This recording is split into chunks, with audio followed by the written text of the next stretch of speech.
Hi everybody, this is Don Rash, and this little video is a thank you for all the folks last weekend who took a look at the images that I threw up on Instagram, the box images, and to those folks who responded. I really appreciate you taking the time and the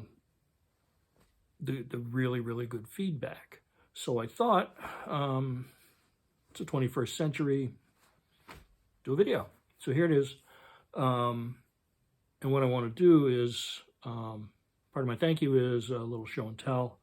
I have here two boxes. The first box, I'll show you the book too, was done by my teachers, Fritz and Trudy Eberhardt, back in the middle 1950s. It is a clamshell box for one of Fritz's masterpieces, which I'll also show you.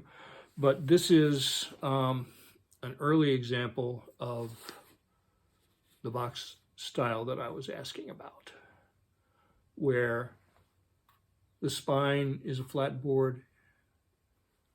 The spine covering is wider and laps under the underneath each shell and is adhered to each shell, and then the cover boards are covered separately and then adhered to the unit. So, like I say, you get a very kind of elegant box structure.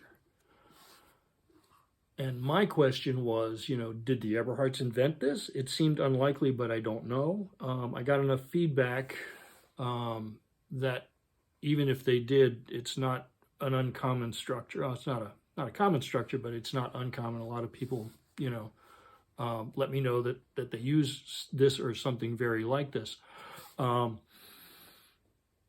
never seen it in the literature, which is the other reason why I was kind of curious. Now, my guess is, since this is from, like I say, the middle 1950s, this was an early experiment, probably by Trudy, who was the box maker of the crew, to see if they could make something that was a little different. So, leather label, slightly inset, and then on the inside, Trudy used fabric for the linings, not paper. This is like a linen fabric. Okay. And I don't know if this helps. It's reached a stage where my glasses are not a huge amount of help these days. But anyway, there's that. Okay. So this is one of, the Eberhardt's early attempts to do this sort of box. The book that the box is to is, like I say, one of Fritz's great bindings. This is Peter Bruegel by Felix Timmermans.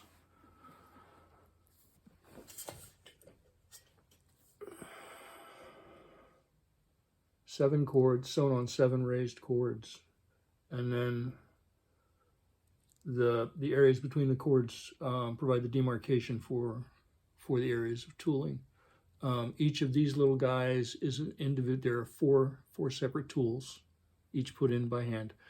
And then there are a couple of these little wavy guys were from bent brass. I think there's 2 of those. We'll see those on the inside of the boards. So there's the book. There's the spine. Something Fritz was adamant about was titling. He said the book needs a face, and the title is that face, which I thought was kind of cool. You will notice that the little square tools fit appropriately both on the board and on the spine. This thing was designed to fare thee well. Okay. This is one of the reasons it just kind of blew me away when I first saw it. The edges of the boards, let's see, you got that? Yeah, edges of the boards are tooled. Single color end bands, gilt head. And then just for the fun of it, there's gold on the inside of the boards on the turn-ins. Nowhere else. Okay. There we go. So I did want to share this with you because this is just an astonishing piece of bookmaking. Check out the the head caps. Ta-da! Okay, so that's that. Lives in here. Let's put it away. Okay, and the other one I'm going to show you is the one that again is here on the Instagram feed. The box for the Hydriotaphia, which was printed by Bruce Rogers, the reprint, the 20th century reprint, obviously not the original, which I have never touched. Okay, so we got the same deal, except this is a leather spine. Wraps around, goes under, goes under the shell and is adhered to the bottom of the shell. And then the boards are covered and go on separately. Okay. Open this up so you can see the inside. Maybe a little easier to see how the covering material in the spine has to come down at an angle to disappear underneath the shells. Okay. And for my design bindings, I like to generally use suede for the box linings. If I have enough left over from the covering, sometimes I'll use the suede side of the cover leather to kind of tie everything together. Okay, and I got a bolster in the middle there. All right, and I thought I'd show you the book too, and then I'll be done. I will not take up any more of your time. But this I was pretty happy with.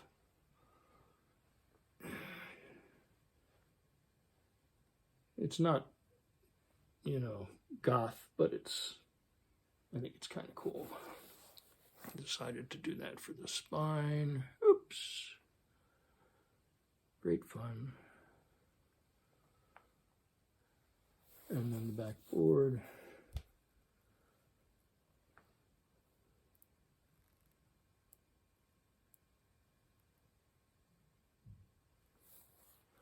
Head. Had a little fun. Edges of the boards are tooled with this too. And again, a single rust red end band, single color rust red end bands. Nothing on the inside, just turns. Okay, so I don't know. I still think it turned out pretty well. And yeah. So again, a big thank you to everybody who took a look and oh, hi, this is Mort. He's one of the newer shop cats. Morton Subotnick Cats is his full name. Okay, so thank you again, everybody. I will probably do this again, and I'm actually, if this looks good, out on the net, I'm seriously thinking about doing some short videos for the school, from the school. Little things that people may or may not have learned, but small things that I find very useful in the day-to-day. So I'm going to close this off. Thank you again to everybody, and keep your eyes open. I will be letting people know when the big Eberhard catalog is further along. My goal is to get it done this year. Going to be 80 copies printed digitally because there's going to be a ton of photos, and it'll probably be the last of the Eberhard related stuff that I do, but at least this way, a lot of what they've done will have been documented, and that's the important thing. So back to the bench. Thank you again, and take care.